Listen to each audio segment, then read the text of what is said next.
जय जिनेन्द्र मैम। जय Jinendra.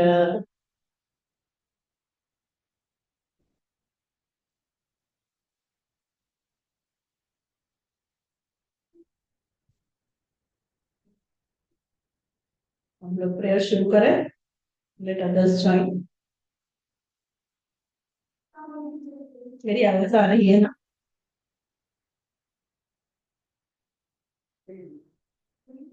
Am I audible? हाँ, यस मैम, आ रही है आपकी आवाज। हाँ ठीक।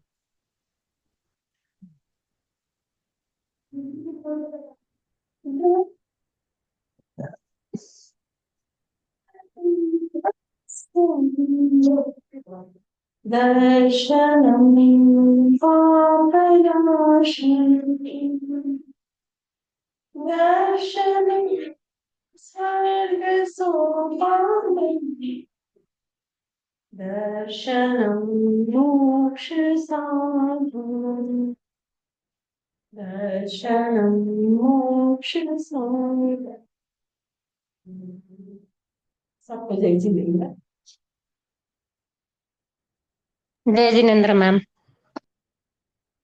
अब हम अपना बेसिक जो हमें धर्म के बारे में समझना है, जो अलग अलग धर्म रिलीजन हो है, उसको हमें पूरा इन डेप्थ डिटेल में पढ़ना है as a subject of this semester.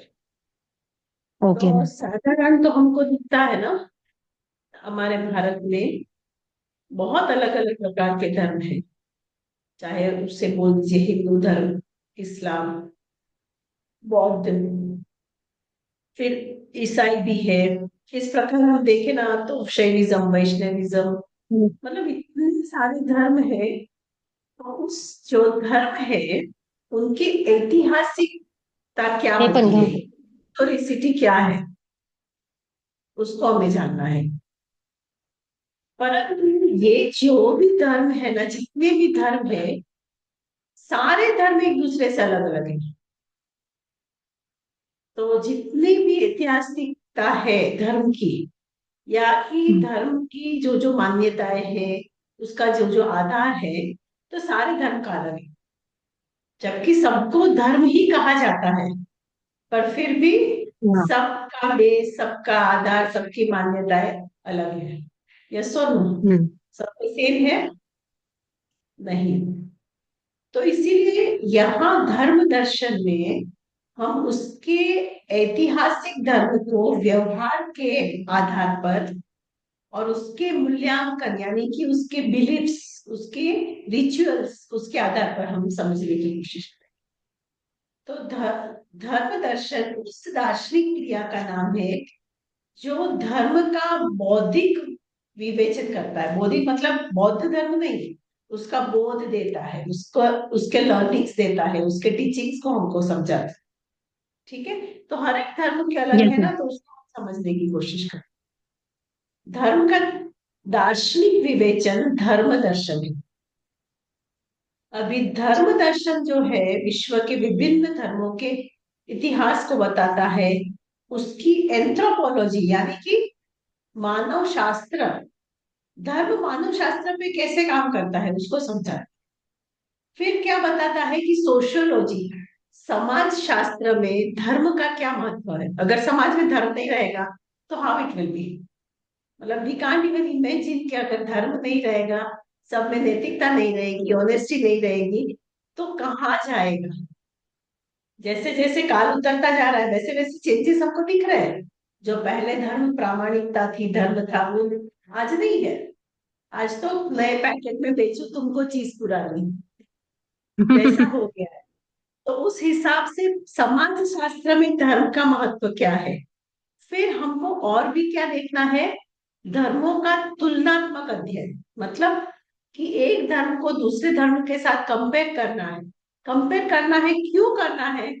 क्योंकि उस धर्म को हम जान सके, ना ना कि उसको नीचा बता सके, ना कि अपने धर्म को ऊंचा बता सके। पर हम अगर उनकी भी सबको जानेंगे तो हम समझ पाएंगे कि exactly what we are thinking, what we are understanding and what is the reality totally. ठीक है? फिर जो दूसरी चीज होती है वो होता है धर्म का मनोविज्ञान, साइकोलॉजी ऑफ रिलीजन। वो भी बहुत इंपॉर्टेंट है। अगर धर्म नाम का शब्द नहीं होता ना, उसकी साइकोलॉजी नहीं होती ना, तो कोई डरता ही नहीं। बेफाम रीति से बिहेव करते हैं क्योंकि कर्म को नहीं मानते। आज मेरे पास है, बाय हुक और crook I have to get it. चाहे वो चीटिंग करके करो, किसी को दुख देके करो, किसी को कुछ भी करो, अगर धर्म नहीं है, धर्म का मनोविज्ञान नहीं है, उसकी साइकोलॉजी नहीं है, it is very very very difficult to sustain in the society, to live in the world. Recording हो रही है ना? इसीलिए कहते हैं यस मैम। कि धर्म जो है ना, उसका विषय जो होता है वो ना अलग अलग अलग अलग सभी भिन्न भिन्न तथ्यों से समझना चाहिए। उन विषयों से जो तथ्य मिलते हैं उसका संकलन जो करना होता है वही होता है धर्मदर्शन। इसीलिए कहा गया है कि प्रत्ययों के बिना संवेदन अंधे है। उसका मतलब perception without conceptions are blind. उसका मतलब क्या हुआ? जो कुछ भी आप परसीव करते हो, जो कुछ भी आप समझते हो, जो कुछ आप देखते हो, जो कुछ भी आप जानते हो, अगर उसका उसकी संवेदना नहीं होगी, उसकी फीलिंग्स नहीं होगी ना, तो it will be like a blind. It doesn't have any value, it is waste. क्योंकि अगर किसी को दुखी देख रहे हो और उसका संवेदन नहीं हो रहा है, यू आर हार्टलेस। और आप हार्टलेस हो तो फिर you are blind. You don't have the right to be in the society. You don't have right to live. अगर आप किसी का दुख देखते हो, दुख को दूर करने की कोशिश नहीं करोगे, तो ये बहुत गलत होगा धर्म दर्शन के प्रभाव से, धर्म दर्शन के एंगल से। इसीलिए कहते हैं कि धर्म दर्शन में धर्म से संबंधित विभिन्न तथ्यों के संकलन के द्वारा धर्मों का मूल्यांकन होता है। धर्म कैसा है, कौन सा है, उसका जो भी हमको ग्रेड देना है, मूल्यांकन करना है, तो we have to see in the holistic, not from one point of view. खाली स्पिरिचुअलिटी है, अध्यात्म है, और दूसरी सी सब चीजों को कौन करते तो भी नहीं। खाली क्रिया देखते हो और दूसरी सब चीजों को कौन करते हो, that is also not right. खाली ज्ञान देखते हो और क्रिया नहीं करते हो तो भी रॉन्ग है। लाइक अगर हम लोग डीप से सोचेंगे तो व्यवहार निश्चय सब जरूरी है। खाली निश्चय में भी नहीं जा सकते, खाली व्यवहार में भी नहीं रह सकते। तो व्यवहार को समझ के व्यवहार को करना है, फिर उसको छोड़ के निश्चय में जाना है। मतलब एवरीथिंग इज इम्पोर्टेंट। और जब व्यवहार कर रहे हो तब भी निश्चय को जानना जरूरी है। तो इस हिसाब से holistically we have to learn everything. इसीलिए कहते हैं कि धार्मिक तथ्यों के विश्लेषण से सामान्य सिद्धांतों की खोज करना धर्म दर्शन का मुख्य उद्देश्य है। ये हमको अभी क्यों समझना है? क्योंकि देखो, अभी हम अलग अलग धर्म को जानने वाले हैं, पढ़ने वाले हैं, तो हमारा माइंड क्लियर होना चाहिए। इट शुड नॉट बी कि बायस्ड कि नहीं, इस्लाम धर्म है ना उसको नीचा ही देखो, क्रिश्चियन धर्म है ना उसको ऐसे ही देखो, जैन धर्म है ना उसको ऐसे ही देखो, नहीं। Now we have to keep all on one platform. फिर हर एक को समझने की कोशिश करो, that will be doing justification for all the religion. Clear? तो इस चीज के लिए अलग अलग फॉरेन फिलोसोफर्स ने धर्म के लिए कितनी सारी बातें की थी, जो हमने लास्ट ईयर में लास्ट सेमेस्टर में पढ़ा था। कौन सा सब्जेक्ट था? जैन दर्शन, नहीं दर्शन, भारतीय दर्शन। हाँ, तो थोड़ी उसकी रिवीजन हम लोग अभी करते हैं। कि जैसे प्रोफेसर ब्राइटमैन, उन्होंने धर्म की परिभाषा में कहा कि धर्म दर्शन धर्म की बौद्धिक व्याख्या की खोज का एक प्रयास है। जो धर्म का दर्शन है ना, वो क्या है? धर्म का जो बोध होता है, टीचिंग्स होता है, सेइंग्स होता है, लर्निंग्स होता है ना, उसकी खोज का एक प्रयास है। Make an effort attempt to know that learnings. वो अपने जीवन में उतारना चाहिए। और यह धर्म का संबंध अन्य अनुभूतियों से बतलाकर धार्मिक विश्वासों की सत्यता, उसकी मनोवृत्तियां और उसको स्पष्ट जानने की कोशिश है धर्म दर्शन। That is the definition of bright man. Bright man के हिसाब से ये है। फिर प्रोफेसर राइट, वो ब्राइट, नाउ प्रोफेसर राइट, उन्होंने क्या कहा कि धर्म दर्शन को इस प्रकार परिभाषित किया कि धर्म दर्शन की सत्यता तथा धर्म दर्शन के व्यवहारों एवं विश्वासों की मूल विशेषताओं का संपूर्ण जगत की दृष्टि से विवेचन करना। दर्शन के मतलब धर्म की जो सत्यता होती है, ट्रूथफुलनेस होती है, और धर्म के जो व्यवहार होते हैं ना, डे टू डे लाइफ में हम करते हैं, और उसके जो विश्वास होते हैं, उसमें जो फेथ होता है, उसका संपूर्ण जगत की दृष्टि से विवेचन करना, इसको समझना पूरे होलिस्टिक वे में, संपूर्ण जगत को माइंड में रख के। इसीलिए कहते हैं कि धर्म के संबंध तत्व से निश्चित करता है। ऐसे ही प्रोफेसर निकोलसन ने के शब्द में उन्होंने कहा कि धर्म दर्शन का उद्देश्य धार्मिक विश्वासों को और उनके विश्वासों के साथ मानव जीवन को कैसे संचालित करना, दोनों का कैसे संयोजन करना। मतलब जो विश्वास है, वो जो आप जानते हो धर्म के बारे में, आप उसको चारित्र में प्रैक्टिकल में लाते हो। That is the most clear. अभी इसकी डेफिनेशन बहुत सारे जनों ने दी है, पर हमें इतनी समझनी है। और दूसरी आप पढ़ सकते हो, मैं आपको लिंक शेयर करूंगी तब, जितने पढ़ने में। इसीलिए कहते हैं कि धर्म दर्शन में अर्थ विज्ञान भी है, तत्व विज्ञान भी है, यानी कि मेटाफिजिक्स भी है। तो इस तरह ईश्वर के विचार भी है। उस तरह देखे तो हमको धर्म को होलिस्टिक वे में क्यों विचार करना है, क्योंकि धर्म दर्शन सबसे पहले तो उसका सेंटर क्या होता है, केंद्र बिंदु क्या होता है धर्म का? ईश्वर का आत्मा। विचार, भगवान। भगवान is the main concept of धर्म। फिर धर्म ईश्वर विचार के अतिरिक्त और भी बहुत सारी क्वेरीज होते हैं, बहुत सारे क्वेश्चंस होते हैं लोगों में। तो उसमें ईश्वर क्या है, ईश्वर का अस्तित्व का प्रमाण क्या है? Because what we don't see, what we don't see, we don't believe. मुझे नहीं दिख रहा है तो मैं नहीं मानती हूँ। तो फिर भी उसका अस्तित्व है क्या, तो उसका प्रमाण क्या है? अगर ईश्वर है तो उनके गुण क्या है? अगर ईश्वर व्यक्तिपूर्ण है या व्यक्तित्व शून्य है, मतलब उसमें कोई पर्सनालिटी है, क्वालिटी है, या वो क्वालिटी के बगैर होते हैं, बस व्यक्तित्व शून्य होते हैं। और मनुष्य और ईश्वर में क्या संबंध है, that also could be query. फिर कहते हैं कि अशुभ का स्वरूप क्या है, अशुभ की समस्या का समाधान किस प्रकार संभव है? फिर मनुष्य अमर है या मरणशील है, अमरत्व के क्या प्रमाण है? अगर अमर है तो उसका क्या प्रमाण है? धार्मिक चेतना के कौन कौन से तत्व, क्या विभिन्न धर्मों के बीच एकता स्थापित की जा सकती है, वो भी क्वेश्चन है। फिर धर्म की उत्पत्ति में कौन कौन से सिद्धांत काम करते हैं, धार्मिक ज्ञान का स्वरूप क्या है? इस प्रकार देखो तो हमारा पूरा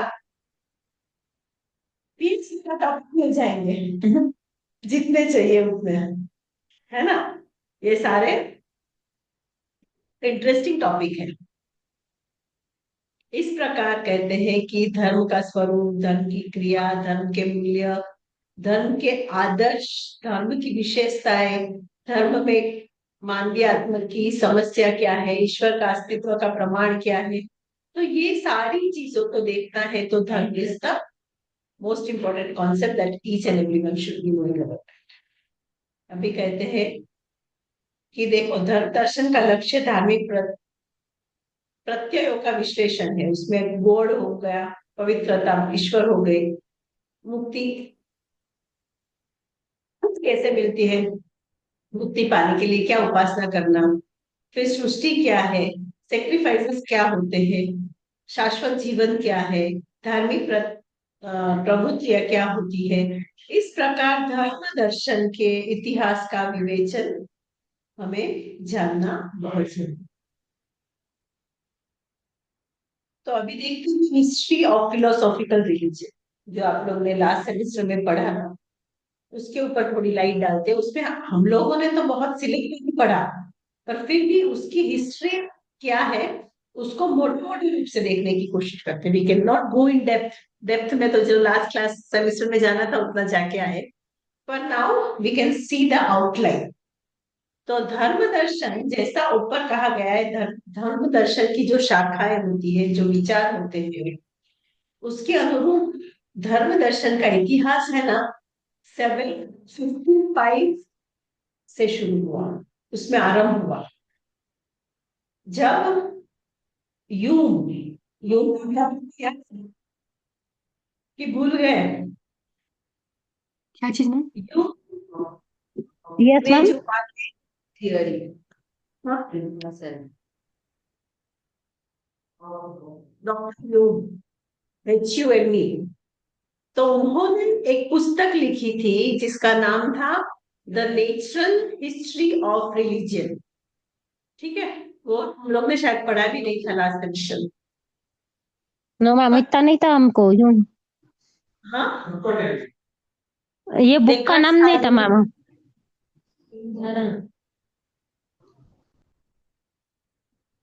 किया था, मैंने किया था। हाँ भाई, ह्यूम का क्वेश्चन भी हाँ, था तो ये होम का था। क्वेश्चन था मैम। ह्यूम के बारे में लेकिन तो पढ़ा उसका था मैम। हाँ, ह्यूम पढ़ा के था। बारे में पढ़ा था मैम।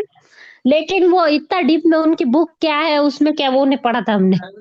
वो नहीं पढ़ा था, पर अभी जब हिस्ट्री की बात चलती है ना, तो उनकी किताब से शुरू होता है जो 1955 में उन्होंने लिखी थी। तो उस किताब का नाम था the natural history of religion. तो ये किताब उनकी डेथ के बाद रिलीज हुई, उनकी डेथ के बाद बाहर आई। उनकी मृत्यु के बाद उनकी पुस्तक जो दर्शन की दृष्टि में अनमोल कही जाती है, वो 1755 में उनकी डेथ हो गई, पर 1799 में ये प्रकाशित हुई किताब। ठीक है। फिर और एक ये जो किताब है उसके बाद में उनके जो संदर्भ थे, उनसे जो संवाद थे ना, वो डायलॉग्स कंसर्निंग नेचुरल रिलीजन, वो उस नाम से भी विख्यात हुई। तो इन दोनों जो उनकी पुस्तकें हैं, एक में ये है, एक में वो है। तो उसमें धार्मिक जो विश्वास होते हैं ना, उसकी आलोचनात्मक व्याख्या की गई है। फिर उसके बाद हम देखेंगे तो दूसरे दार्शनिक है कांत। अभी वो तो जानते हो ना। Yes ma'am. तो कांत का भी योगदान धर्म दर्शन में कम नहीं बोल सकते, उन्होंने भी बहुत अच्छा काम किया। उनकी प्रसिद्ध पुस्तक थी क्रिटिक ऑफ प्योर रीजन, जिसका क्रिटिक ऑफ प्रकाश, प्योरिज्म। हाँ, जिसका पब्लिकेशन 1781 में हुआ।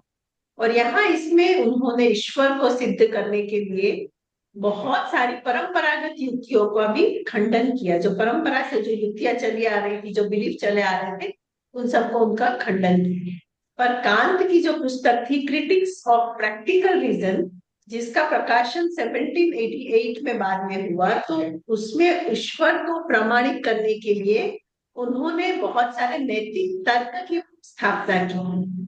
इसीलिए कहते हैं कि कांत का धर्म दर्शन संबंधी विचार उनकी पुस्तक religion within the limits of reason alone उसमें संग्रहित है।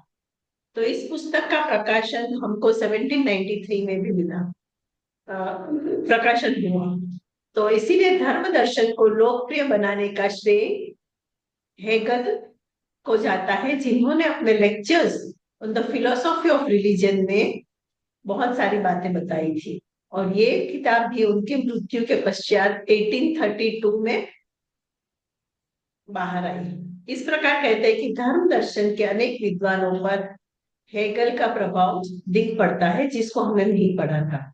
इस दर्शन में हम देखें तो एडवर्ड, उनकी बात हमने सुनी थी जब मैम शिवानी मैम बता रहे थे, एडवर्ड के बारे में बता रहे थे। फिर ये यूम, कांत, फिर और एक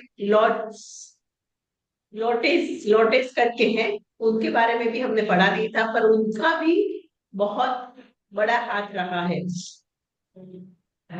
जैन नहीं, धर्म दर्शन के रिगार्ड्स में। तो उन्होंने जो अपनी दो कृतियां लिखी थी, दो किताबें लिखी थी, एक थी फिलोसॉफी ऑफ रिलीजन, दूसरी था माइक्रोकॉस्मस। माइक्रोकॉस्मस जो 1858 में और 1882 में पब्लिकेशन हुआ। तो इस तरह धर्म दर्शन के अनेक विद्वानों ने, जिसमें अमेरिका, ब्रिटेन बहुत आगे आते हैं, फिर लोटसे के प्रति आभार प्रकट किया। और 20वीं शताब्दी में अनेक विद्वानों ने धर्म दर्शन में बहुत सारे योगदान काम किए और धर्म दर्शन के विश्वास में बहुत ही सहायता की, मतलब धर्म दर्शन जो है ना उसको और भी स्ट्रांग बनाया। फिर में फिलोसॉफी ऑफ रिलीजन, देखो philosophy of religion something near by he name है, पर ये सारे अलग अलग अलग बुक्स लिखी हुई है। वो 1905 में इसका पब्लिकेशन हुआ और उसमें उन्होंने लिखा है faith in the conservation of values, मतलब अपने जो वैल्यूज है, अपने जो विश्वास है, उसको कैसे कंजर्व करके रखना, कैसे संभाल के रखना फेथ को, विश्वास को। तो उसके ऊपर उन्होंने ये किताब लिखी है। और उनकी यह परिभाषा है कि धर्म का क्षेत्र जो होता है ना, विस्तृत कराने में सक्षम सिद्ध हुए, मतलब धर्म की जो बाउंड्री लोगों ने बना दी थी, उस बाउंड्री को और भी एनलार्ज किया उनके विश्वासों में, उनकी बातों में, जो हमें मिलता है faith in the conversation of values. इस तरह धर्म के लिए ईश्वर में विश्वास करना आवश्यक नहीं समझा जाने लगा, पर ओफिडिंग ने स्वयं व्यक्तित्वपूर्ण ईश्वर के विचार का खंडन किया। उन्होंने ईश्वर के विचार का खंडन किया, पर फिर भी जो विश्वास है, जो फेथ है, जो बिलीफ है, जो एप्लीकेशन अपने लाइफ में होने चाहिए, उसके ऊपर उन्होंने बहुत ही खंडन किया, मतलब बहुत ही स्ट्रांगली बिलीफ दिखाया। ठीक है।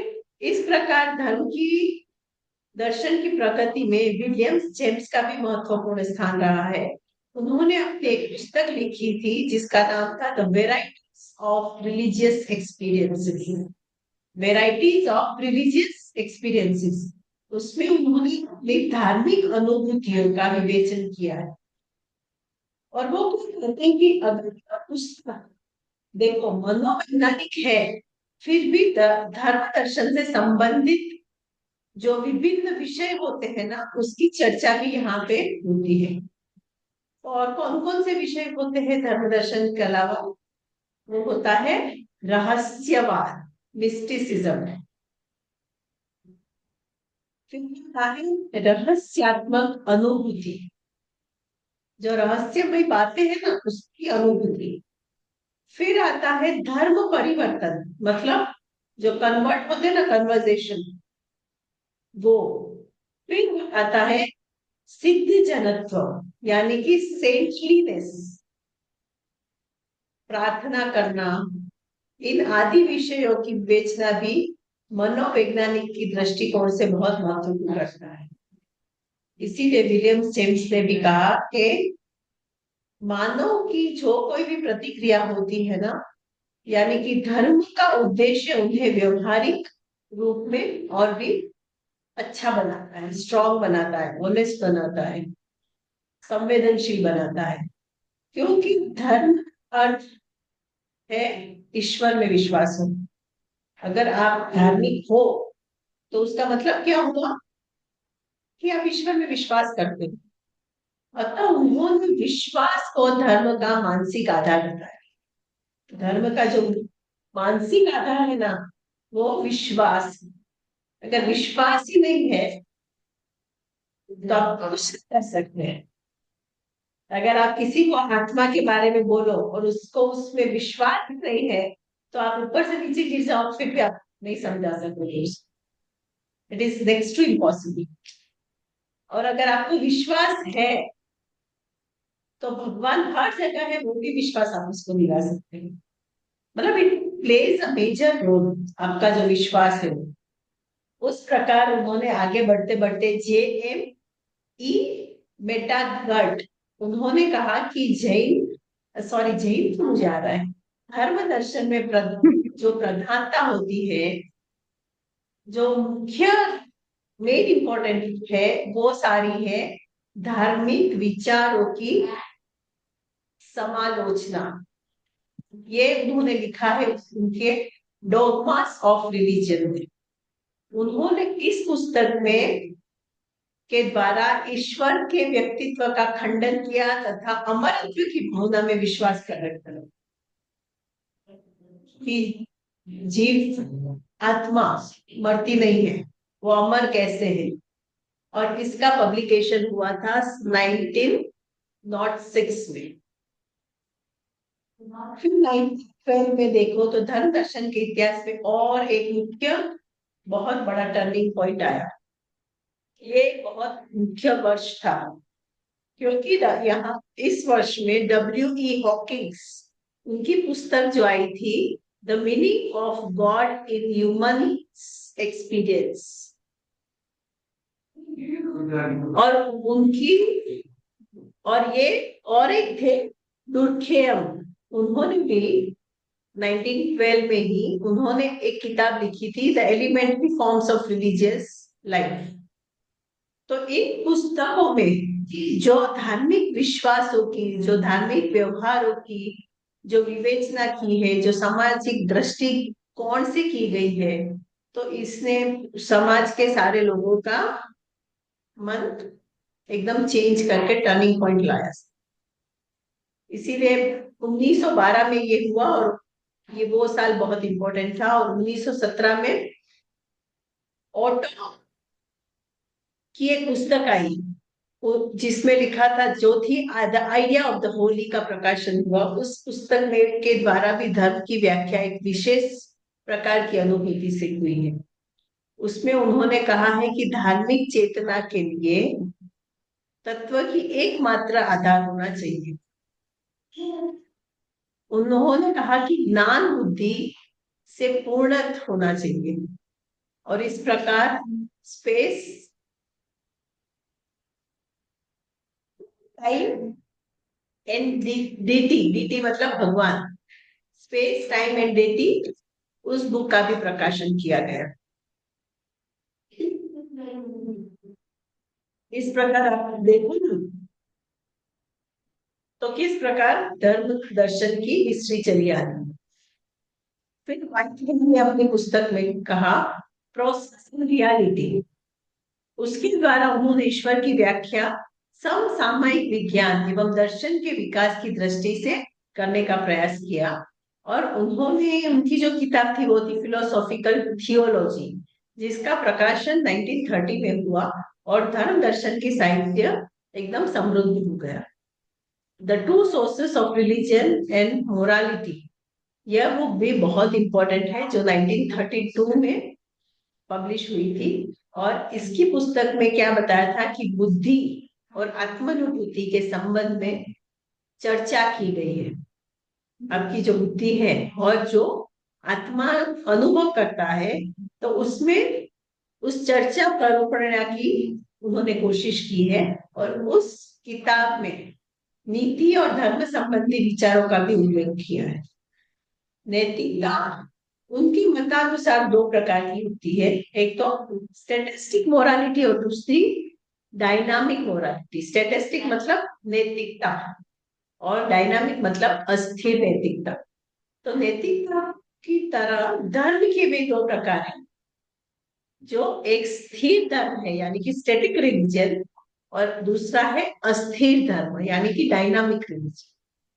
तो ये स्थिर धर्म और नैतिकता तथा अस्थिर धर्म और नैतिकता, इन सारी चीजों को जॉन डेविड ने 1934 में कॉमन फेथ नाम के पुस्तक में लिखकर इनके विवेचनों को और भी आगे बढ़ाया।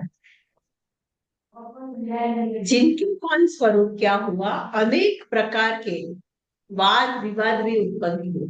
इस प्रकार उनकी पुस्तक धर्म दर्शन के योगदान में सहायक हुई। साम्यवादी एवं समाजवादी विचारकों ने धर्म के विरुद्ध आवाज उठाकर धर्म दर्शन का बल प्रदान किया है, और उनके आक्षेप को क्या किया है उन्होंने, फलस्वरूप धर्म दर्शन का साहित्य समृद्ध होता गया। धर्म है कि नहीं है, इज इट यूजफुल? धर्म दर्शन जानना जरूरी है। हाँ, क्यों?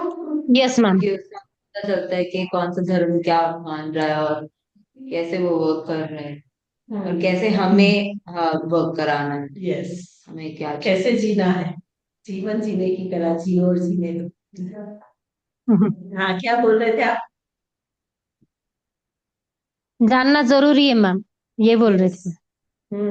धर्म दर्शन के अध्ययन के द्वारा मानव जाति का उत्थान मतलब प्रॉस्पेरिटी संभव है, उसकी बहुत सारी उपयोगिता है। धर्म का इतिहास इस बात का प्रमाण है कि धर्म के नाम पर क्या हो रहा है, निरंतर संघर्ष होते रहते हैं। साधारण बात क्या होती है, धर्म जो करते हैं ना, अपने धर्म को ही ग्रेट मानते हैं, अनूठा मानते हैं, यूनिक मानते हैं, और वो लोग कहते हैं अन्य धर्मों की उपेक्षा कर, यानी कि दूसरे धर्म को न्यून मानते हैं। तो धर्म दर्शन विभिन्न धर्मों के बीच संबंध करने का प्रयास ये करता है धर्म दर्शन, यानी कि यूनिटी हो सके, समझ आ सके, एक दूसरे को समझ सके। क्यों? ताकि संसार के सभी धार्मिक व्यक्तियों के बीच जो आत्मीयता है, बंधुत्व, फ्रेंडशिपनेस की भावना जागृत हो सके, और विश्व के सभी धर्म सत्य की प्राप्ति में संलग्न हो सके, बढ़ सके आगे। सभी के लक्ष्य एक ही है, अंतर सिर्फ साधन एवं पक्ष एवं क्रिया की पद्धति में है। कोई किसी तरह की क्रिया करता है, कोई किसी तरह की क्रिया करता है, कोई किसी के साधन मीडियम अलग है, किसी के मीडियम अलग है, पर उसकी वजह से हमको दिखता नहीं है ना, इसीलिए क्या होता है, सब में धर्म के नाम पे झगड़े होते हैं। इस प्रकार धर्म दर्शन विभिन्न धर्मों के बीच जो प्रातिकत्व है, यानी कि जो अलग अलगता है और जिसकी दीवारें लगी हुई है, उसको नष्ट करने की दिशा में एक आगे का कदम है। यस और नो? यस।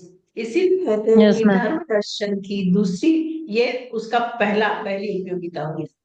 फिर दूसरी उपयोगिता क्या कहते हैं कि धर्माचारी को धर्म के विरुद्ध किए गए जो आक्षेप दिए हुए हैं ना, उसका उत्तर देने योग्य बना देता है। अगर if you have the knowledge then you will be able to answer तो इसे बनाने के लिए, क्योंकि प्रतिद्वंदियों को मौत करने में सक्षम होने चाहिए। You should be answerable, you should be, मतलब आपको कुछ कोई कह जाता है तो आपके पास ज्ञान ही ना हो तो आप कुछ नहीं बोल सकते। If you have the knowledge you can be able to explain that person in the right way, कि तेरी ये समझ है पर वे ऐसा है। इसीलिए धर्म मानवीयता जीवन का केंद्र होता है। इसीलिए धर्म पर आघात होने से क्या होते हैं, धर्मचारी जो होते हैं ना, वो असह्य नहीं रहते हैं, वो विरुद्ध करना चाहते हैं, पर अपने ऊपर जो आक्षेप चढ़ाया है, बताया है, उसको तार्किक विवेचन से उसको समझाने की कोशिश कर। इसीलिए धर्माचारी धर्म के विरुद्ध किए गए आक्षेपों का उत्तर तर्क के साथ देने का प्रयास करते हैं। इसीलिए धर्म दर्शन के अध्ययन से के द्वारा धर्माचारी धर्म के विरुद्ध किए गए आलोचनाओं का उत्तर देने में सक्षम सिद्ध होते हैं। इसीलिए धर्म दर्शन का अध्ययन। यस, समझ में आ रहा है? 5 मिनट है, फिर बंद हो जाता है, तो आप लोग डर नहीं जाना। नहीं मैम, नहीं देते अभी। तो 5 मिनट वहां दिख रहा है ना, फिर 1 मिनट होगी तब बोल देना। तो धर्म का संबंध धार्मिक अनुभूतियों से भी होता है। धार्मिक अनुभूतियां है ना, अस्थिर है, क्षणिक है। मनुष्य जब अपनी धार्मिक अनुभूतियों को स्थायी रूप देने का प्रयास करते हैं, तब जो प्रत्यय होती है ना, उसकी आवश्यकता होती है। और वो प्रत्यय धर्म दर्शन से ही किए जाते। क्यों? क्योंकि आज का युग कैसा है? वैज्ञानिक साइंटिफिक युग है। मनुष्य हर वस्तु का तात्विक एवं बौद्धिक विवेचन चाहता है। देह वाइज, ऐसा क्यों, वैसा क्यों, ये क्यों, मतलब हर चीज के क्वेश्चनिंग। उनको जवाब चाहिए, लॉजिकल आंसर्स चाहिए, सेटिस्फैक्टरी आंसर्स चाहिए। तो इसीलिए मनुष्य धर्म की तब तक मान्यता नहीं हो सकती जब तक उसका वैज्ञानिक एवं बौद्धिक पक्ष सबल न हो। जब तक आप उतने स्ट्रांग नहीं हो जाओगे कि आप हर एक चीज का जवाब दे सको साइंटिफिक वे में भी, तो सामने वाला नहीं तो आपको कुछ सुनेगा ही नहीं, समझेगा ही नहीं। इसीलिए धर्म दर्शन की वैज्ञानिक एवं बौद्धिक बनाने का प्रयास करना चाहिए। और इसीलिए धर्म की व्याख्या दर्शन एवं विज्ञान के संदर्भ में करता है, ताकि धर्म मानवीय बुद्धि को संतुष्ट कर सके। वो लोगों की जो बुद्धि है, उसके जो तर्क है, उसके जो लॉजिक है, उसको भी साइंटिफिकली जवाब देने चाहिए। क्योंकि मनुष्य की बुद्धि क्या है? सर्वोपरि है, सबसे ऊपर है, इंटेलिजेंट यहाँ ऊपर अपने शरीर में भी सबसे ऊपर है। उसका विवेचन धर्म के उन्हीं तत्वों को मानने के लिए बाध्य करता है जो उसकी विवेक बुद्धि को संतुष्ट कर सकता है। अगर आपका कोई डाउट है, अगर if you are not getting the correct reply, if you are not getting the correct answer, then you will not be satisfied and you will not be interest. Coming again. हाँ, you will not be interested also. इसीलिए धर्म दर्शन धर्म के अंधविश्वासों तथा रूढ़ियों का निषेध कर, don't believe in blind beliefs, don't do all that things, पर जिसके फलस्वरूप धर्म है, अंधविश्वास एवं रूढ़िवादों से दूर रहने का प्रयास तो करना चाहिए, पर उसके जो बौद्धिकता है, उसके जो टीचिंग्स है, उसके जो प्रीचिंग्स है, उसको समझने की हमें जरूर कोशिश करनी चाहिए। इस तरह धर्म दर्शन की बहुत उपयोगिता होती है। समझ में आ रहा है? यहाँ तक कुछ डाउट है? No ma'am. है तो बोलिए, उसके आगे का हम कंटिन्यू नेक्स्ट क्लास में करेंगे।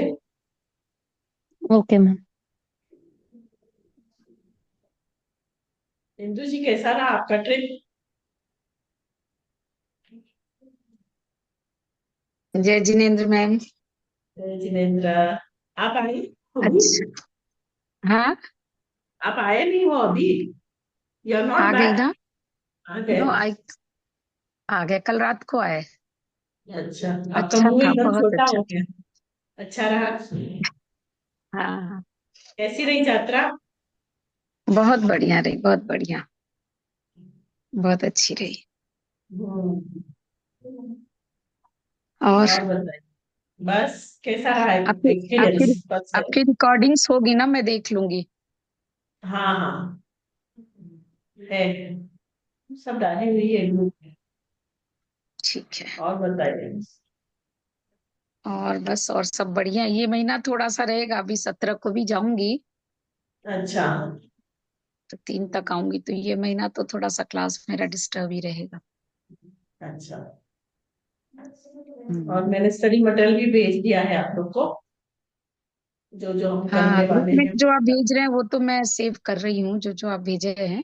नहीं, मैंने डिस्क्रिप्शन बॉक्स में पूरा डाल दिया है ना सिलेबस। हाँ, डिस्क्रिप्शन बॉक्स में पूरा सिलेबस की लिंक डाल दी है। आपका जो सिलेबस है हिंदी में और इंग्लिश में दोनों में डाल अच्छा, दिया है। डिस्क्रिप्शन बॉक्स में। अच्छा, वो मैंने हाँ नहीं देखा, देख लेती हूँ। हाँ, वो डाल दिया है, तो वही हम करने वाले हैं। तो मैं अभी जो देख लेती हूँ थोड़ा उसको। होगा उसके क्वेश्चंस भी बाद में दे दूंगी, तो आप लोग की तैयारी भी हम्म। शुरू कर दीजिएगा। अभी तो टाइम है, बाद में हाँ हाँ। आराम से करेंगे। और जो जो मैंने जी। पढ़ाया वो सारी नोट्स भी दे दिए, और जो पढ़ाने वाली हूँ वो नोट्स भी दे दिए। हम्म। ठीक है? जी। और किसी को जी। कुछ डाउट होगा तो बोलना, अभी कभी भी क्लास बंद हो जाएगा। We have less than 1 minute. Okay ma'am, thank you ma'am. जय जिनेन्द्र मैम। पहले ओके, ही। जय जिनेन्द्र। तो बंद जय होने से बंद, हाँ। जय जिनेन्द्र। Okay, okay, bye.